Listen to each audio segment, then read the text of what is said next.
First,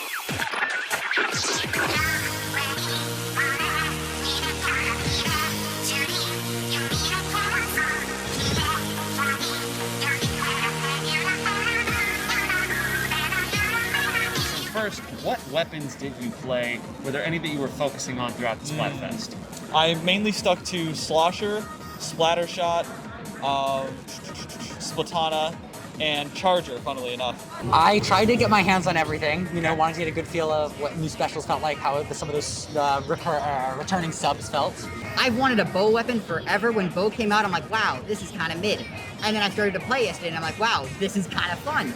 I mostly tried out Blaster and Bucket yesterday in the demo, and I was having a good time with both of them. I love the changes they made to the slosher, the way the stuff curves, or the slosh curves when you angle it.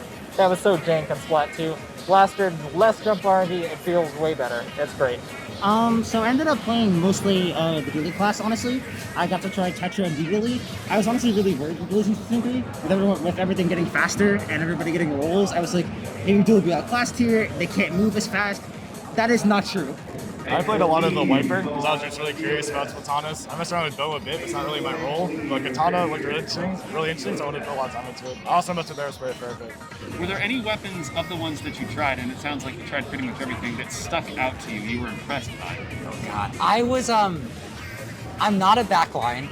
I, as a Charger, can't hit my shots. Okay. As a Splatling, I find myself feeding. Okay. But I got my hands on the Hydra, the kit being Autobomb and Booyah. Yep.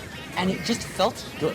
It, in a way that I was not ready for, because again, I cannot play back. And it just, movement felt a little bit smoother, and I felt myself able to back up a bit in a way that I'm not used to. And then, Booyah Bomb just blew me away for some reason. I don't know why. For me, I was not sure if the Silver Arrow was going to be a good pick for me. I tend to play more of a support role, but I'm really liking Reef Slider as an entry and an exit option. So it surprised me how versatile it was. Sure. The tech shield is gigantic for some reason. It just towers over you. It's a little bit crazy. Honestly, the Aerospray seemed to be very impressive, if not specifically for the sake of the Reef Slider, and Tetris as well, for that matter of fact. They seemed very strong, a lot stronger than I was going to anticipate, and I didn't get the chance to play them, but I would expect Tetris to be a very high contender in this upcoming meta. I'm not too fond of how Crab Take being sucked on. I think the special is actually insane. And I really don't think that Crab Take is said to be a primary aggro special. I think it's best paired with other specials in the Chaos. Like, you have a Jetpack enter in first, and then Crab Take comes in and kills out. Because, it has really fast spread fire with ZR, and then it shoots Exfil shots to do 90 to 30, which is huge. So you can run up to a wall, drop a wave breaker, and suddenly you're able to hit the floor on the enemy plot. And, I mean, if you're playing something like Range Blaster, which one of my favorite weapons. Sure. You toss it up by the wall, you don't have to worry about people trying to peek at you because you have a hitbox right above your head. Right. So you can protect yourself a little bit with that, which I think is really neat. Were there any weapons, subs, specials, anything along those lines that felt a little disappointing? You maybe had higher expectations, and then when you saw it in practice, wasn't quite what you were hoping? For me, Big Bubbler, especially in the context of Turf War. Without objectives or choke points to control, I think Big Bubbler really struggles to be able to be impactful. So I honestly didn't play it a whole lot because I just didn't see the utility of it. But I think we'll really see it shine when we actually get to ranked modes. I think once we have something to work towards and to control, then that'll make the biggest difference. Disappointed by? Let me see.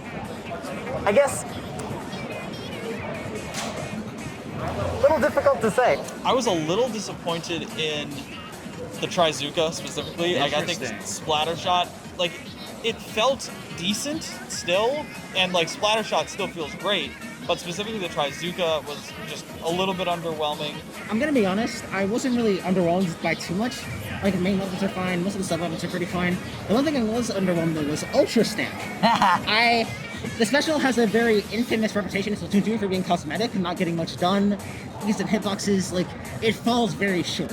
Sure. So I was hoping that in Splatoon 3 it would not fall short, and it's kind of disappointing so far. It definitely benefits from the movement buffs overall, and its object damage is still good, but its lack of kill consistency still, and some hitbox jink, really makes you want the devs to like retool Ultra Stamp.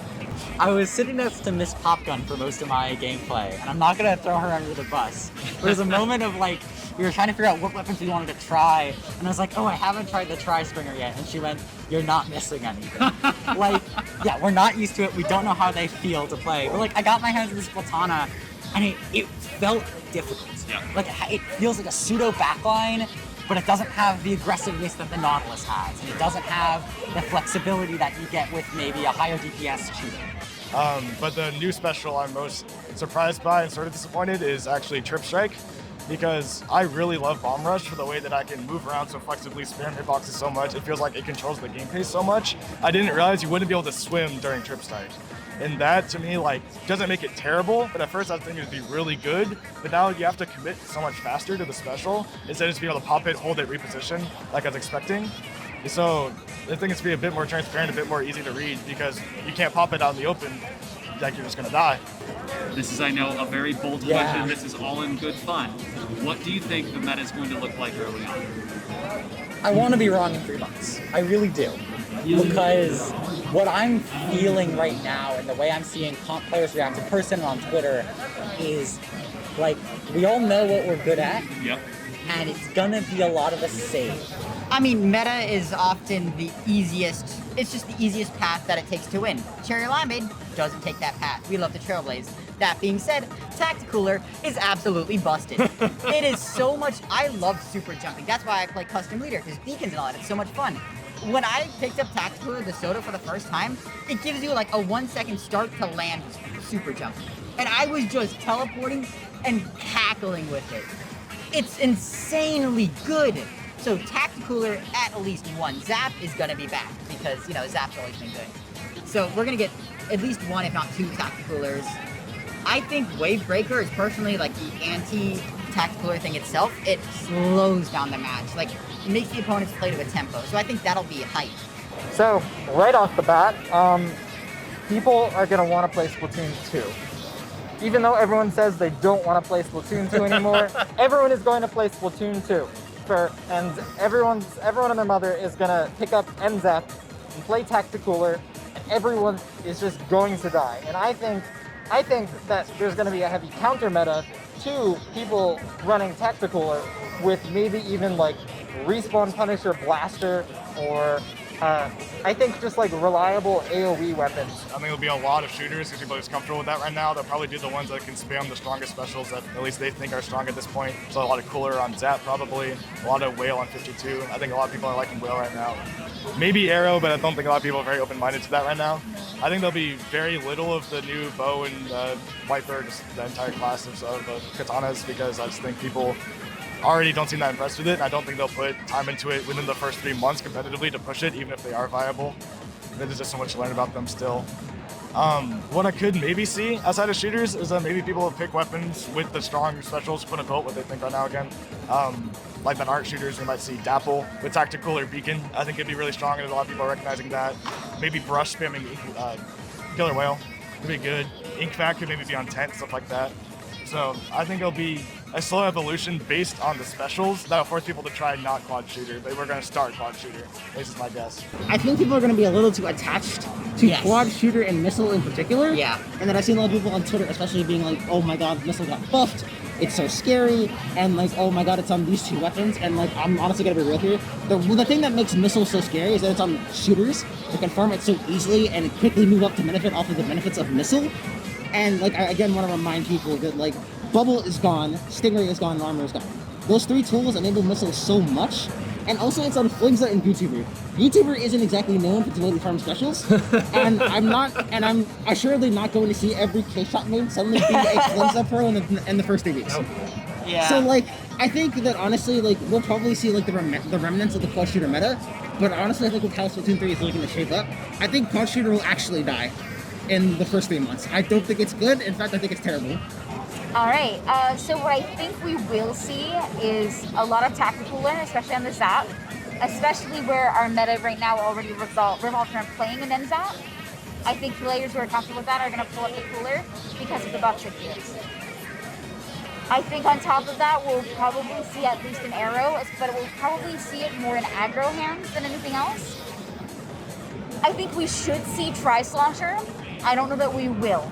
I think people are still in Splatoon 2 mindset and think Tri is bad, but the Tri-Kit allows so much more versatility that we should see it, but it might not come to be.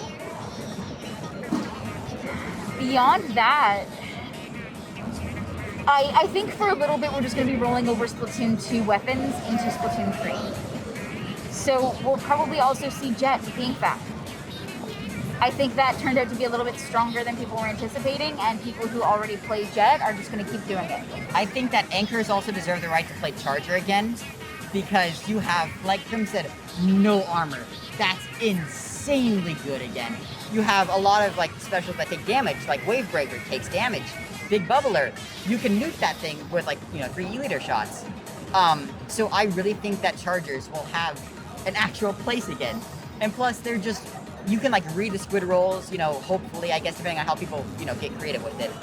But I think that, Chargers will actually have a place among the meta. My initial argument is that because there was a transfer of similarity between the transition between Splat 1 and Splat 2. With that sort of aggressive, super aggro, like, I'm going to get in your face and I'm going to win everything mentality that transferred over during that first meta, during that triple Tri-Slosher meta. Absolutely. I have a feeling that it's going to be the same thing here, that people have stuck to their ways for so long, they're going to find a way to transfer that, at least for the first little bit, with some sort of missile spam, with some sort of long-range play, with the shooters. Eventually we're going to transition out of it. But I think that especially those first 2 months, we're going to be seeing a good bit of the same.